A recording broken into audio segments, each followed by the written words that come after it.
বন্ধুদের বেধড়ক পেটালেন আর মুখ খুললে গুম করার হুমকিও দিলেন। অভিভাবকরাও তার মদ ও নারী সঙ্গের এমন বেপরোয়া জীবনে অতিষ্ঠ। দর্শক, বলছি 22 গজে ব্যাটারদের কাঁপন ধরানো পেস বোলার তাসকিনের কথা। রোববার সন্ধ্যায় বন্ধু সৌরভকে জোর করে নিজ গাড়িতে তুলে পেটান তাসকিন।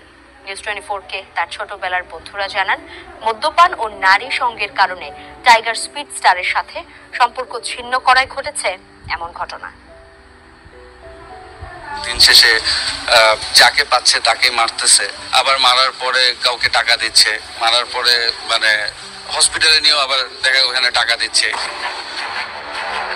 সিফাতুর রহমান সৌরভ টাইগার পেসার তাসকিন আহমেদের বাল্য বন্ধু। ছোট থেকেই একসাথে বড় হয়েছেন, ভাগ করেছেন সুখ দুঃখ, কিন্তু হঠাৎই চিট ধরে বন্ধুত্বে।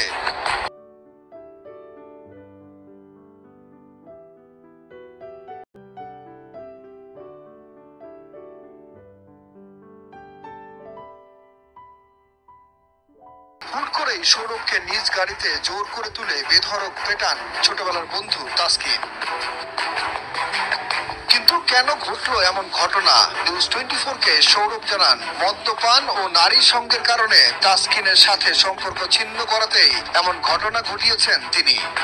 মিরপুর 1 নম্বর থেকে দেন আমাকে পিক করে, সবসময় কাঁধে হাত দেয়। তো কাঁধে হাত দেওয়ার পরে আমাকে ধরে মানে অল অফ এ সাডেন আমাকে জাস্ট খালি মানে মাথায় ঘুষি দিচ্ছে, দেন আমার এখানে ঘুষি দিচ্ছে, গাড়ির ভিতরে একদম মানে আমাকে ছাড়ছেই না। তাসকিনের আরেক বাল্য বন্ধু জানান, তাকে দিয়ে সৌরভকে ডেকে আনিয়েছিলেন তাসকিন। দুজনকে মারধর করে গুম করার হুমকিও দেন এই টাইগার পেসার। বলতেছে সৌরভের ফোন দে।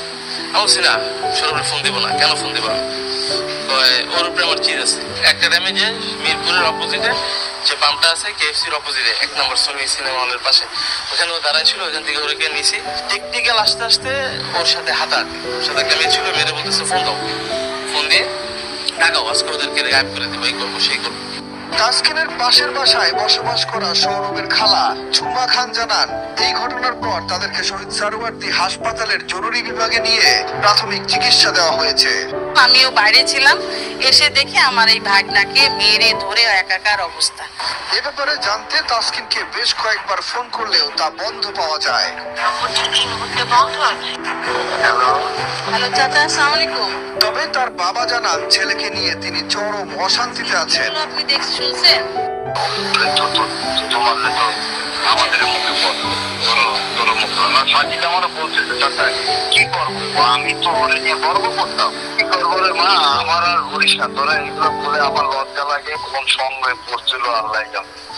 এরপরে সোমবার মধ্যরাতে মিরপুর মডেল থানায় তাসকিনের বিরুদ্ধে জিডি করেন ভুক্তভোগীরা।